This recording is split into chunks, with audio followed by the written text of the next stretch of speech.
नमस्कार दोस्तों, स्वागत है आप सभी का आज के इस वीडियो में। आज का वीडियो इंपॉर्टेंट होने वाला है सभी के लिए, क्योंकि आज हम लोग बात करने वाले हैं पैन कार्ड के बारे में। जी हाँ दोस्तों, अभी तक जो आप पैन कार्ड बनाते आ रहे हैं 2026 यानी कि अप्रैल महीने के बाद से सिनेरियो अलग होने वाला है। न्यू इनकम टैक्स एक्ट 2025 जो है वो 1 अप्रैल से एप्लीकेबल आने वाला है। इसके बाद बहुत से जो नए अपडेट है वो लागू हो जाएंगे। इसके साथ ही साथ न्यू इनकम टैक्स रूल और न्यू फॉर्म्स भी इम्प्लीमेंट हो गए हैं। तो इसके साथ ही पैन कार्ड के बनाने के नियम में भी इम्पोर्टेंट बदलाव आया है। अभी तक 31 मार्च से पहले कुछ चीज़ें हैं जो आपको ध्यान रखना होगा, जिसका बेनिफिट आप उठा सकते हैं, क्योंकि 31 मार्च के बाद 1 अप्रैल से चीज़ें जो है यानी कि पैन कार्ड बनाने के नियम जो है वो बदलने वाले हैं। क्या चेंजेस है, किन बातों का आपका ध्यान रखना होगा, आइए आज के इस वीडियो में डिटेल में हम लोग जानते हैं। मेक श्योर वीडियो को अंत तक जरूर देखिएगा ताकि सारी चीज़ आपको अच्छी तरह से समझ में आ सके। दोस्तों, अभी तक क्या होता है, इंस्टेंट पैन हम पोर्टल से जाकर बनाते हैं, जो कि 5 मिनट के अंदर में हमें मिल जाता है। वहाँ पे हमें अप्लाई करना पड़ता है, यानी कि आधार बेस हम लोग मिल जाता है। आधार का नंबर वहाँ डालते हैं, ओटीपी हम लोग डालते हैं जो आधार लिंक नंबर होता है उस पर, और इंस्टेंट पैन हमें मिल जाता है लगभग 5 मिनट के अंदर।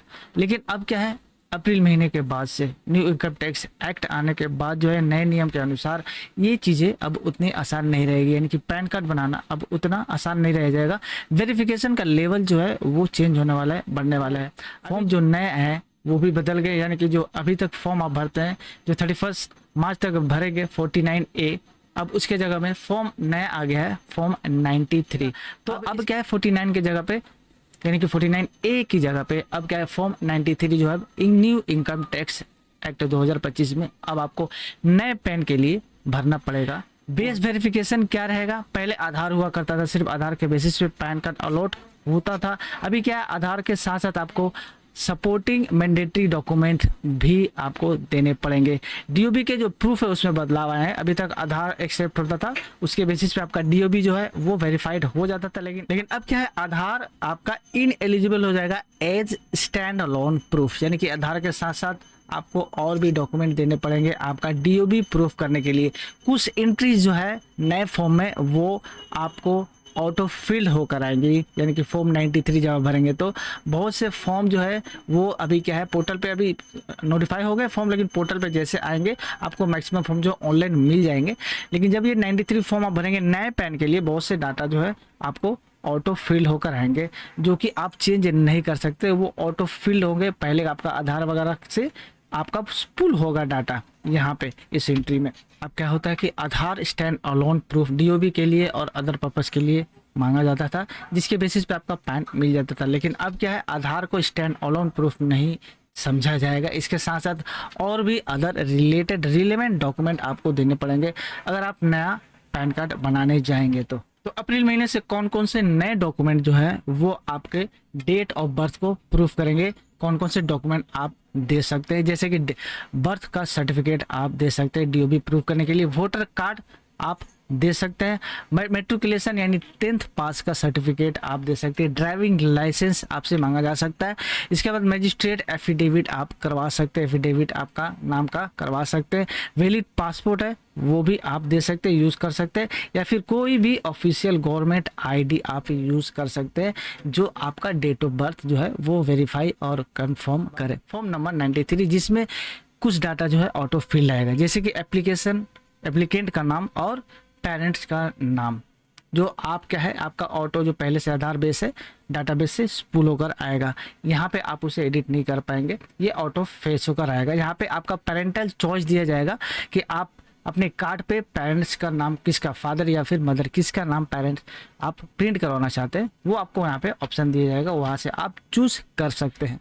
नॉन रेसिडेंट एंड RNOR के लिए अप्लाइंग, अगर पैन अगर वो अप्लाई करते हैं उनके लिए मैंडेटरी कर दिया गया, पासपोर्ट का डाटा उनको देना पड़ेगा। और नॉन रेसिडेंट के लिए क्या है, इंटरनेशनल टैक्स रूट अगर है, यानी कि नॉन रेसिडेंट जो है उनको अपना ओवरसीज का tax identification number tin number जो है वो आपको देना पड़ेगा अगर आप नॉन रेसिडेंट है और पैन बनाना चाहते हैं इंडिया में तो फ्रेंड्स, अगर आप क्विक पैन बनाना चाहते हैं तो आपका 31 मार्च तक विंडो जो है खुला हुआ है, क्योंकि नया जो नियम है, नया फॉर्म जो है वो आपका अप्रैल से यानी कि 1 अप्रैल 2026 से इम्प्लीमेंट होने वाला है।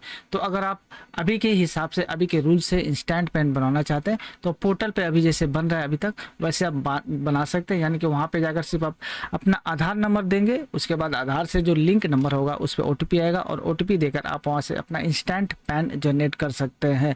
अगर आप पैन बनाने की सोच रहे हैं तो अभी 31 मार्च तक आपके पास समय है, आप इंस्टेंट पैन बना सकते हैं विदाउट ह्यूज डॉक्यूमेंटेशन के, विदाउट एनी हडल के। इजीली आप पैन जो है अपने आधार नंबर के बेसिस पे बना सकते हैं। कैसे बनाना है, क्या स्टेप है, आपको सिंपल इनकम टैक्स के वेबसाइट पे जाना है, incometax.gov.in पे जाना है। वहाँ पे आपका ई पैन बोल के ऑप्शन है, वहाँ पे क्लिक करके अपना पैन नंबर देना है। उसके बाद पैन नंबर देने के बाद उस पर जो लिंक नंबर रहेगा, फ़ोन नंबर, उस पर OTP जाएगा। OTP डालकर आप उसे अप्रूव कर सकते हैं। तो चलिए पोर्टल पे देख लीजिए आपको कैसे ई पैन बनाना है। एक बार ये आपका पोर्टल है incometax.gov.in, यहाँ पे रहिएगा। होम पेज पे ही आपको नीचे में थोड़ा जाइएगा तो यहाँ पे इंस्टेंट पैन का ऑप्शन मिलेगा। इसको क्लिक करने से आपके पास ये इंटरफेस आएगा, एक इंटरफेस आएगा। यहाँ से आपको सिर्फ अपना आधार नंबर डालना है और आधार पे आपका जो एक जेन्युइन नंबर जो है वो लिंक होना चाहिए। यहाँ पे देखिए 2 ऑप्शन आ जाए, यहाँ पे गेट न्यू पैन और चेक स्टेटस और डाउनलोड। यहाँ पहले वाला ऑप्शन से क्या है, आप अपना नया एप्लीकेशन डाल सकते हैं आपका आधार के बेसिस पे, और दूसरा वाला ऑप्शन है यहाँ से आप स्टेटस जो है वो चेक कर सकते हैं और डाउनलोड कर सकते हैं ई पैन को। तो पहला वाला अगर नया पैन आप बनाना चाहते हैं तो आपको गेट न्यू पैन पे क्लिक करना है। जैसे आप गेट न्यू पैन पे क्लिक करेंगे, यहाँ पे आपको आधार नंबर का ऑप्शन दिया जाएगा डालने के लिए। आपको यहाँ पे अपना आधार नंबर डालना है। आधार नंबर डालने के बाद यहाँ पे आपको कंफर्म करना है। इसके बाद जैसे कंटिन्यू करना है आपको। कंटिन्यू करने के बाद आपके मोबाइल नंबर पे जो कि इस आधार नंबर से जो आप देंगे उससे लिंक होगा, उस पर OTP जाएगा। OTP डालकर आप यहाँ से एप्लीकेशन कर सकते हैं इंस्टेंट पैन के लिए। और ये जो ऑप्शन है आपको 31 मार्च तक ही खुला रहेगा, क्योंकि 1 अप्रैल जो है नया इनकम टैक्स एक्ट, नया रूल, नया फॉर्म जो है वो लागू हो जाएगा। उसके बाद क्या है, आपको जो नए रूल्स के हिसाब से जो डॉक्यूमेंटेशन वगैरह है वो आपको देना पड़ेगा नए पैन के लिए। इन्फॉर्मेशन अगर अच्छी लगी तो एक लाइक जरूर करिएगा, ज़्यादा से ज़्यादा शेयर करिए ताकि ज़्यादा लोगों तक ये इन्फॉर्मेशन पहुँच सके। और इससे रिलेटेड कोई क्वेश्चन है कमेंट में आप पूछ सकते हैं। चलिए इस वीडियो को यहाँ पर ख़त्म करते हैं, मिलते हैं नेक्स्ट वीडियो में। तब तक के लिए थैंक्स फॉर वॉचिंग। जय हिंद।